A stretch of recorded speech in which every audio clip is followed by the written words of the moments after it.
네, 대원TV 김대현입니다. 혹시 여러분은 이재명을 신뢰하십니까? 아니면 가식과 거짓의 화신 정도로 여기고 계십니까? 오늘은 이재명의 최대 아킬레스건이 되어가고 있는 불신에 대해서 살펴보도록 하겠습니다. 자, 이재명 더불어민주당 대선 후보, 그 아내가 김혜경 씨입니다. 해경궁 김씨라고도 불리기도 하죠. 자, 낙상사고로 이재명이 당일 일정을 모두 취소한 것과 관련해서 온갖 루머가 나돌고 있습니다.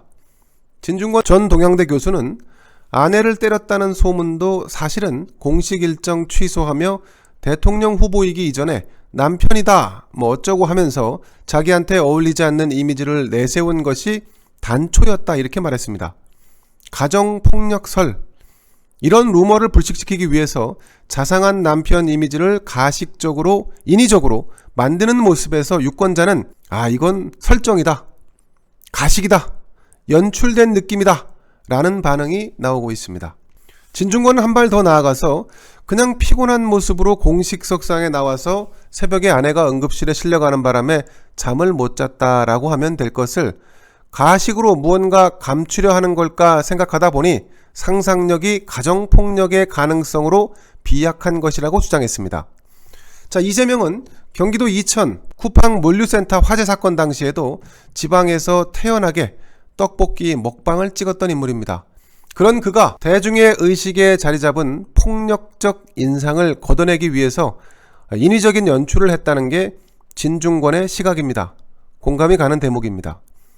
이재명의 폭력적 인상은 그가 형수에게 쌍욕을 해대고 친형을 정신병원에 강제 입원시키는 등의 과거 행적에서 비롯된 측면이 강합니다. 여기에 더해서 옥수동 누나라고 불리는 배우 김부선 씨와의 스캔들, 자, 이에 대해서도 계속해서 김부선 씨는 스캔들이 있었다라고 주장을 하고 있습니다만 이재명은 정면 대응을 피하고 있습니다. 그러자 김부선 씨는 3억 원의 명예훼손 소송까지 제기했습니다. 무언가 말 못할 사정이 있는 게 아닌가, 그런 시선으로 이재명을 바라보는 유권자가 많은 것 같습니다. 사실 여성 배우 김부선에 비해서 이재명은 상대적으로 강자입니다. 보통 강자가 아니죠.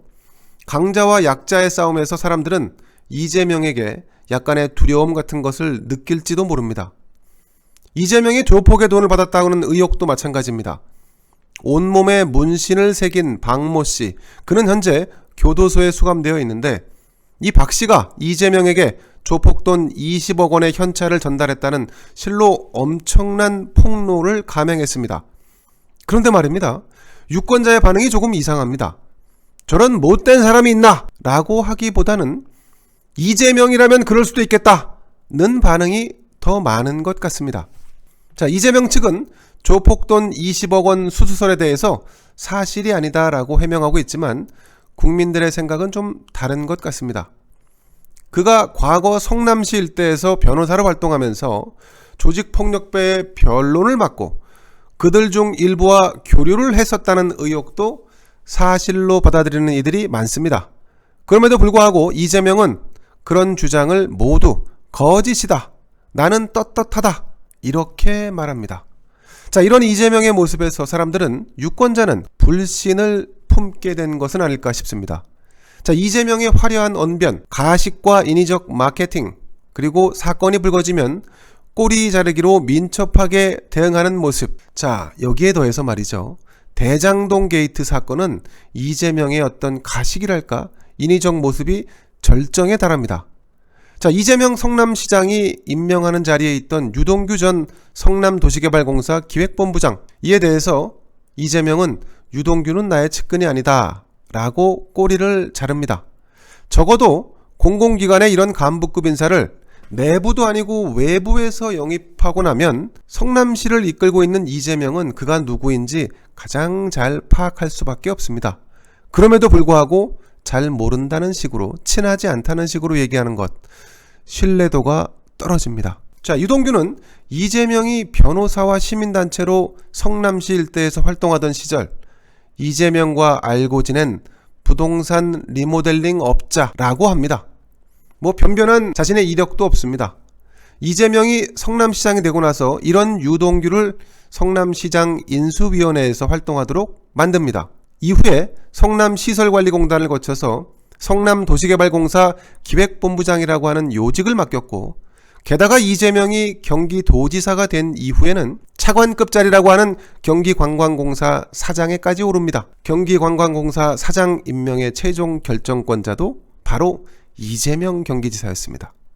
그럼에도 불구하고 이재명의 주장처럼 유동규와 별반 중요한 사이가 아니다, 측근이 아니다, 이 주장을 진실하다고 느끼는 사람은 그리 많지 않은 것 같습니다. 자, 연락도 잘 하지 않고 지내는 사이다, 그런 식으로 말한다고 해서 이 대장동 게이트 사건에서 이재명이 빠져나갈 수 있을 거라고 생각하는 것은 착각이자 오만이라고 봅니다. 자, 유동규가 검찰에 압수수색을 당한 날 바로 직전 이재명의 최측근이라고 하는 정진상 씨와 전화통화를 한 사실이 공개가 됐습니다. 어디 수상한 구석이 한두 곳이 아닙니다. 남욱 변호사의 경우에 해외로 도피하다시피 했다가 급거 귀국해서 검찰 수사에 협조하고 있는데 구속영장까지 청구가 됐었죠. 자, 법조계 안팎에서는 이 남욱 변호사의 행보를 도저히 납득하기 어렵다라고 봅니다. 도망을 쳤으면 그냥 거기 체류하면 그만이죠. 그런데 왜 급거 귀국을 해서 수사에 협조를 할까? 수상하다는 거죠. 범죄 혐의를 가지고 있는 사람치고는 일반적이지 않은 행동을 보이고 있다는 것, 그래서 의문은 더 커집니다. 자, 여기에 더해서 정영학 회계사라는 사람이 있습니다. 대장동 개발 사업의 기초 설계를 맡았던 인물이라고 합니다. 그가 수상한 녹취록을 검찰에 던져주고 구속도 피했습니다. 이 사람은. 검찰은 이 정영학이 던져준 녹취록을 토대로 해서 수사 방향을 잡았습니다. 그 윗단에서 대장동은 내가 설계했다면서 단군 이래 최대의 공공환수 사업이라고 자랑을 했던 이재명, 과연 이 사건에서 이재명은 무관하다 말이 되는 소리입니까? 아니면 이재명은 이 대장동 개발과 얽힌 먹이사슬의 최정점에 서서 어떻게든 이 사건에서 자신만큼은 빠져나가려고 발버둥 치고 있는 것은 아닐까요? 자, 검찰과 경찰의 수사는 미심쩍기 짝이 없습니다. 하나의 사건을, 단일 사건을 두고 검경이 서로 수사하면서 엇박자를 연출하고 있습니다. 일부러 그렇게 하려고 해도 힘든 일을 검찰과 경찰이 하고 있는 셈이죠. 어쩌면 의도성이 느껴질 정도라는 말, 그런 말까지 나오고 있습니다. 이렇게 해서 수사가 제대로 이루어지겠습니까? 과거에는 말이죠, 이렇게 큰 사건은 수사력을 하나로 모으고 그리고 검경이 수사를 동시에 하더라도 결국은 일원화했었습니다. 그런데 이번 사건은 뭔가 이상하죠. 자, 여기에 검경 수사권 조정이라는 게 민주당이 그렇게 밀어붙였는데 알고 보니까 거하게 척결에 혼선을 주는 결과를 낳고 있습니다. 검경 수사권 조정은 이미 현실화됐지만 다시 원점에서부터 재검토해야 할 것 같습니다. 여러분, 이재명의 비호감도는 얼마나 나오는지 아십니까? 한국갤럽이 머니투데이에 의뢰를 해서 지난 8일 실시한 비호감도 조사에서 이재명의 비호감도는 60.9%, 호감도는 35.2%에 그쳤습니다. 국민 10명 중 6명은 이재명은 비호감이야 라고 느낀다는 얘기입니다. 이 지경까지 오게 된 원인 제공, 앞서 살펴본 여러 사건들을 통해서 이재명이 자초한 측면이 큽니다. 그 결과 국민의 신뢰를 잃은 것 같습니다. 무신분립이란 말이 있습니다. 신뢰를 잃은 사람은 바로 설 수 없다는 얘기입니다. 대통령이 되겠다는 자가 국민의 신뢰를 얻지 못한다면 스스로 물러나야 한다고 봅니다. 그럼에도 이재명에게 두려움이 생기는 것은 그의 얼굴이 두껍고 속이 검게 보이기 때문입니다. 이재명은 오늘 거제의 대우조선 해양을 방문한 자리에서 이런 말을 합니다. 문제는 불신이다. 본인이 국민들로부터 불신받고 있다는 걸 아는지 모르는지. 자, 이재명은 이제 불신의 문제부터 해소해야 합니다. 진정성 있는 말과 행동, 진중한 이미지, 소탈한 모습, 이런 것들을 통해서 신뢰를 회복하지 못한다면 그는 대통령에 당선될 수 없고 그래서도 안 됩니다. 여러분, 과연 이재명이 국민의 신뢰를 회복할 수 있을까요? 쉽지 않아 보이죠? 대장동 특검 문제에 대해서 본인도 유보적 태도를 취하고 있고 민주당은 시간 끌기에 나서는 걸 보면 과연 신뢰를 얻고자 하는가 의문이 들죠. 문제가 없다면, 자신은 떳떳하다면 특검을 즉시 받아서 의혹을 해소하면 되는 일입니다. 그런데 이재명과 민주당은 왜 소극적일까요? 이유가 있겠죠. 과거 민주당에 몸담았던 정치 원로 손학규 전 경기지사도 이런 글을 페이스북에 남겼습니다. 이재명은 부하 직원 한 사람의 일탈일 뿐이라고 말하지만 대부분의 국민은 그를 대장동 사태의 몸통으로 보고 있다는 것. 검찰과 경찰은 제대로 수사하지 않고 어물쩍 덮을 궁리만 하고 있는 것으로 보인다. 정확한 지적이 아닐까 싶습니다. 자, 윤석열 후보 측은 선거 전략 중 하나를 진실과 거짓, 신뢰와 불신의 구조로 가져가야 합니다. 국민은, 유권자는 적어도 윤석열은 이재명보다 더 진실하다. 최소한 윤석열은 이재명보다 신뢰감이 간다. 이런 평가가 굳어지면 내년 대선 윤석열은 정권 교체를 달성하게 될 것입니다.